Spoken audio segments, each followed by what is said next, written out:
Assalamualaikum warahmatullahi wabarakatuh. Salam penyuluh hukum. Sahabat penyuluh, belajar dari kasus kekerasan yang terjadi di lingkungan sekolah yang dilakukan oleh seorang kepala sekolah atau guru kepada siswanya yang kedapatan merokok di lingkungan sekolah.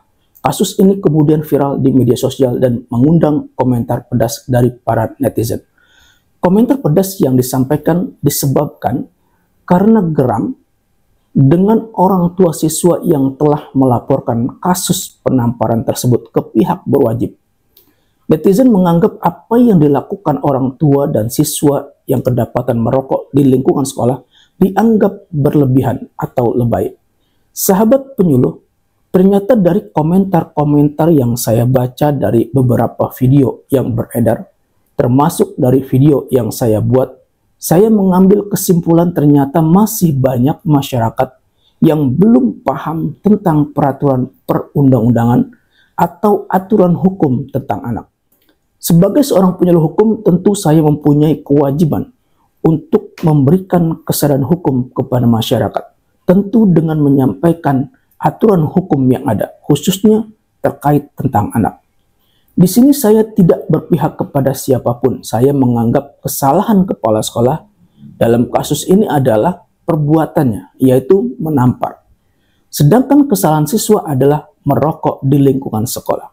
Tentu masing-masing mempunyai konsekuensi hukum atas perbuatan yang dilakukan. Dan ini sudah saya sampaikan pada video-video saya sebelumnya. Pada video-video yang telah saya sampaikan, terutama di akun snack video saya, ada yang berkomentar, emang sekeras apa sih tamparannya? Emang sampai luka atau sampai lebam, sampai-sampai dilaporkan ke polisi? Sahabat penyuluh, saya sampaikan, keras atau tidak tamparan seorang kepala sekolah kepada siswanya, secara aturan tindakan kekerasan itu dilarang, apalagi dilakukan di lingkungan sekolah. Jadi ketika ada kepala sekolah atau guru yang menampar siswanya dengan alasan untuk mendidik siswa, berdasarkan peraturan ini tentu dilarang dan dapat dikenai pertanggungjawaban pidana.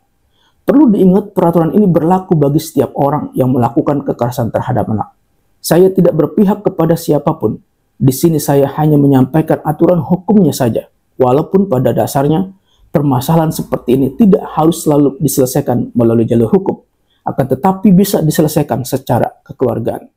Sahabat penyuluh, berikut saya sampaikan peraturan perundang-undangan yang memberikan perlindungan terhadap anak dari tindak kekerasan, baik kekerasan fisik, psikis, kejahatan seksual, dan atau penelantaran.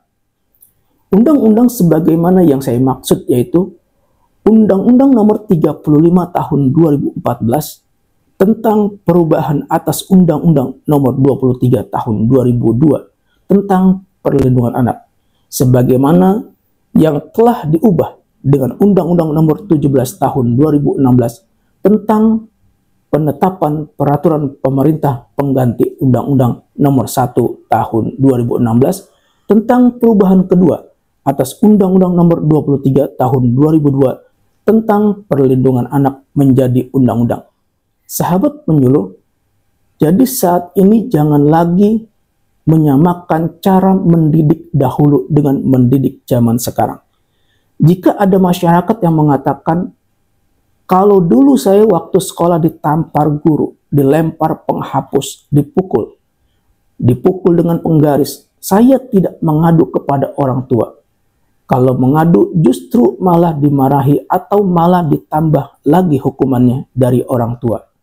Sahabat penyuluh, saat ini dengan adanya undang-undang perlindungan anak, kekerasan terhadap anak tidak boleh dilakukan karena aturannya sudah jelas.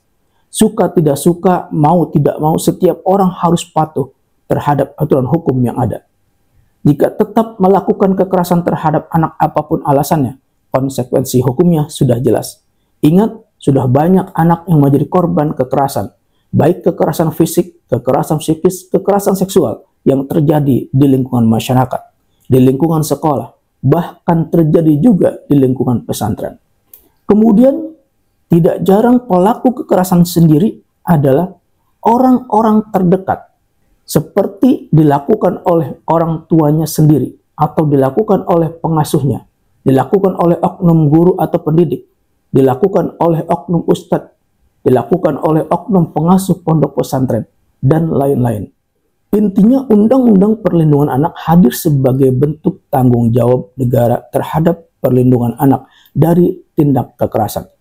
Kemudian seperti yang pernah saya sampaikan pada video-video saya sebelumnya, bahwa kekerasan terhadap anak bisa terjadi di mana saja. Contohnya di dalam lingkungan sekolah. Kekerasan dilakukan oleh guru kepada siswanya. Siswa melakukan kekerasan terhadap gurunya.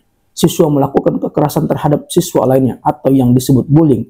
Nah, ketika anak melakukan kekerasan terhadap gurunya, siswa melakukan kekerasan atau bullying terhadap temannya atau siswa lainnya, maka siswa yang melakukan kekerasan terhadap gurunya atau siswa melakukan kekerasan terhadap siswa lainnya, maka proses hukumnya berbeda dengan orang dewasa.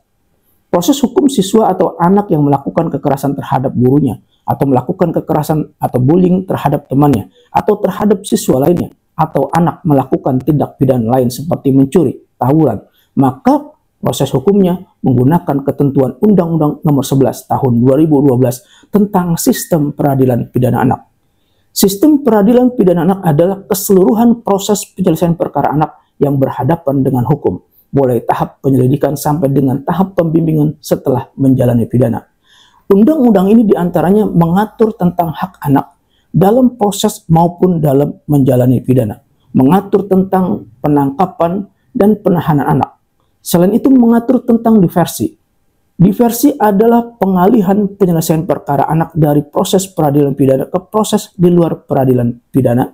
Diversi sendiri bertujuan untuk mencapai perdamaian antara korban dan anak, menyelesaikan perkara anak di luar proses peradilan, menghindarkan anak dari perampasan kemerdekaan, mendorong masyarakat untuk berpartisipasi, dan menanamkan rasa tanggung jawab kepada anak. Jadi ketika ada anak berhadapan dengan hukum, maka pada tingkat penyidikan, penuntutan, dan pemeriksaan perkara anak di pengadilan negeri wajib diupayakan diversi. Syarat diversi itu sendiri bisa dilaksanakan dalam hal tindak pidana yang dilakukan diancam dengan pidana penjara di bawah 7 tahun dan bukan merupakan pengulangan tindak pidana. Adapun pendekatan yang digunakan yaitu menggunakan pendekatan keadilan restoratif. Keadilan restoratif adalah penyelesaian perkara tindak pidana dengan melibatkan pelaku, korban, keluarga pelaku atau korban, dan pihak lain yang terkait untuk bersama-sama mencari penyelesaian yang adil dengan menekankan pemulihan kembali pada keadaan semula dan bukan pembalasan.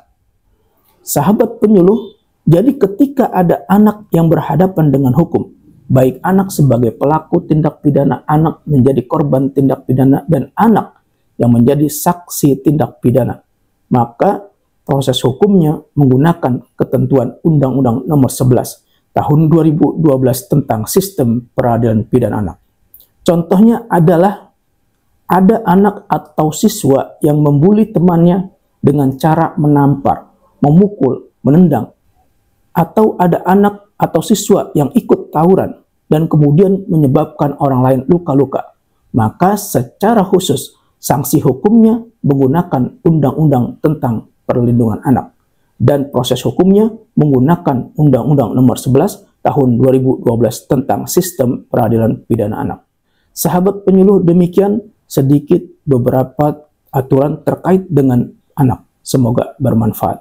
Wassalamualaikum warahmatullahi wabarakatuh. Salam penyuluh hukum.